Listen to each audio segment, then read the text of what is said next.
Mr. Marston. How are you, sir? I'm all right. I met up with your friend, Seth. Oh, Seth of the Dead.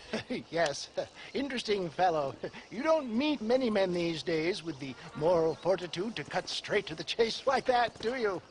Thankfully not, Mr. West Dickens. Yes, contemporary society is remarkably harsh on professional exhumers. But did you know that in ancient Egypt, it was an art form valued more highly than literature? I believe Seth comes from that school of thought. How very interesting. Look, you thought any more about our plan? Ah, your plan, dear boy, your plan. I am merely the help, not mercifully the arbiter of wisdom. What you are, dear boy, is the man whose life I've saved twice now. A man who sells lies and deceit to unwitting people. A man who, if he doesn't help me, I won't think twice about putting a bullet through his skull and feeding to the vultures myself. You see, Mr. Marston, you have the exterior of a violent man, but the soul of an angel, and that is what I think I cherish most about you. That's what I thought. But before we can attend to your particular problems, we need some extra lubricant to oil the machinery of business. And this being America, that lubricant with which we concern ourselves is money. Money? What are you talking about? Oh, we need weapons. Armor plate for the wagon, extra hands, and I need some danger money. So, let's sell some more of these cures. Sell cures? Around here? Do you want to see me lynched? Oh, no. The sport of kings. Racing, my friend. The sport of kings.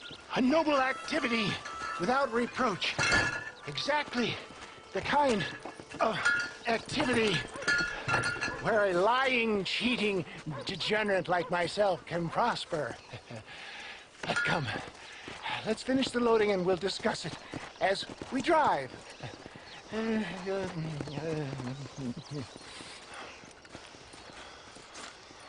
Now, sir, to get to breach.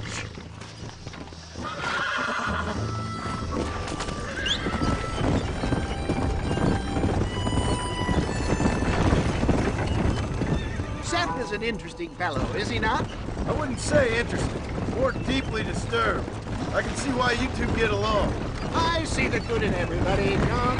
It's a flaw of mine. I have a soft spot for life's flotsam and jetsam. Connection with him, more like. You and Seth have a lot in common. You both rob people, for one. Mind you, at least he waits until they're dead. Oh, my dear boy. Nobody is more critical of drinkers than a drunk who's mended his ways. What are you talking about? Come on now, John. I've heard about you. You spent your life robbing people. It's a little inappropriate to be taking the moral high ground now. I had the courtesy to put a gun in their face. Whatever helps you sleep easily at night. We stole from those who had too much. Tried to give to those who had too little.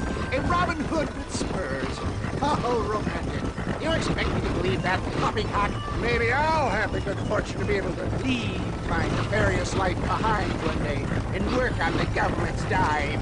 Don't talk about things you don't understand. Dear, oh dear, simmer down, my boy.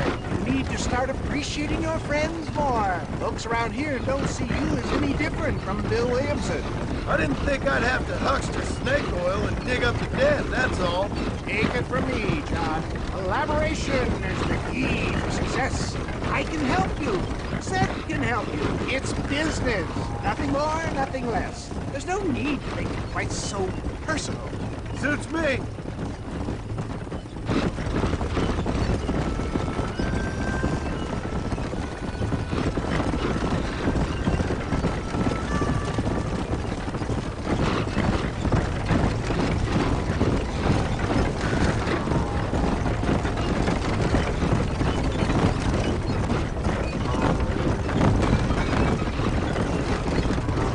Anyway, John, we must talk about the race. Yes, race. Oh, come on. Time to purge that negativity and start thinking like a winner. You're going to have a whale of a time. They've been holding these chariot races in New Austin for as long as I can remember. And we need the money. Why aren't you racing them? Me? Oh no, not my thing at all.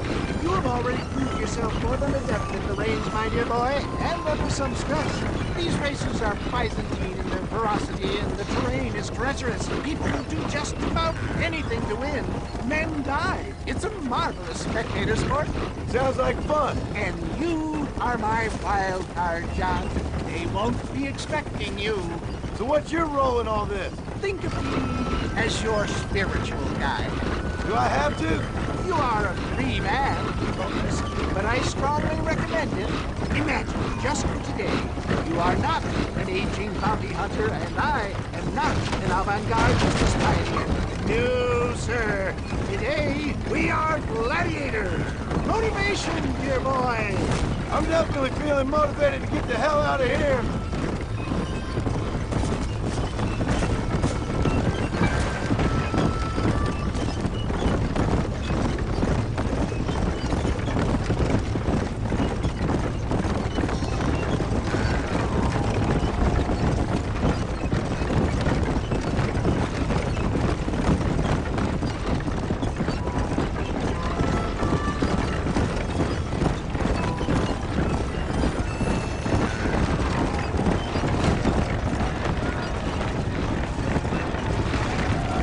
Here we are, John. Gap Tooth Breach.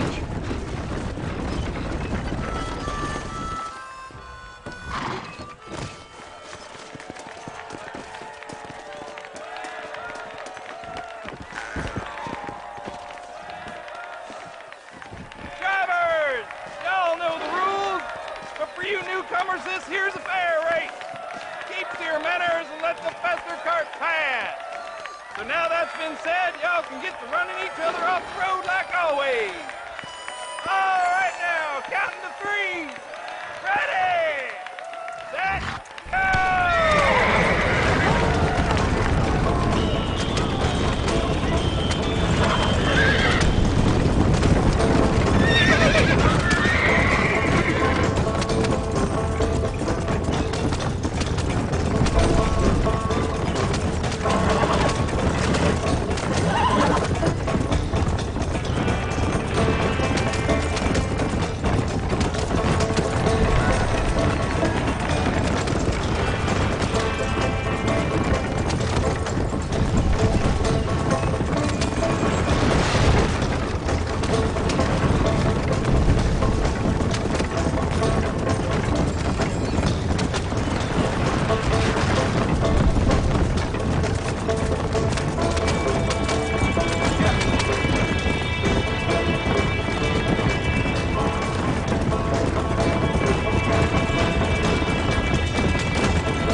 mister. I'll take care of this cart for Mr. West Dickens. Come on, John.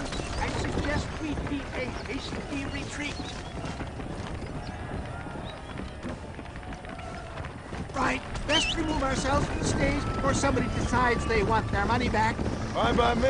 Isn't that fantastic? The cheers of the crowd, the thunder of the wheels. The falling rocks, the homicidal maniac. Oh, come on, John. Even a cold-hearted misanthrope like you must have found that just the tiniest bit exhilarating. Not the friendliest bunch, are they? They take their racing very seriously in these parts, and your participation was not entirely free of food. That was clear. Ah, sport, war, and heartache. The guilty pleasures of mankind since the dawn of time. I get away from the men we just swindled before you start waxing too lyrical. Yes, of course.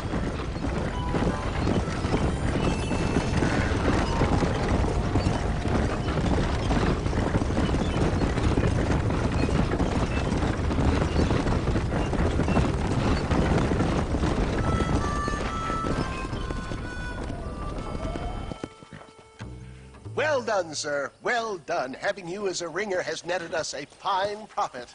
We seem to be wasting time, old man. Oh, patience, my friend. The Trojan horse cannot run before it can walk, if you'll forgive the metaphor. Next, we need to procure some grand and overwhelming firepower. And for that, you need to contact an old friend of mine. Goes by the name of Irish.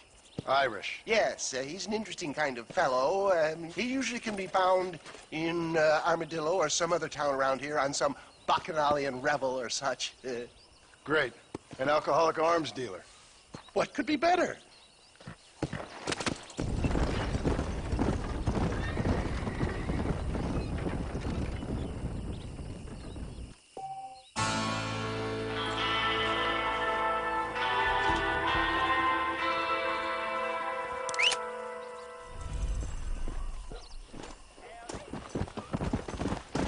You look like the cat dragged you in, sir. Come on.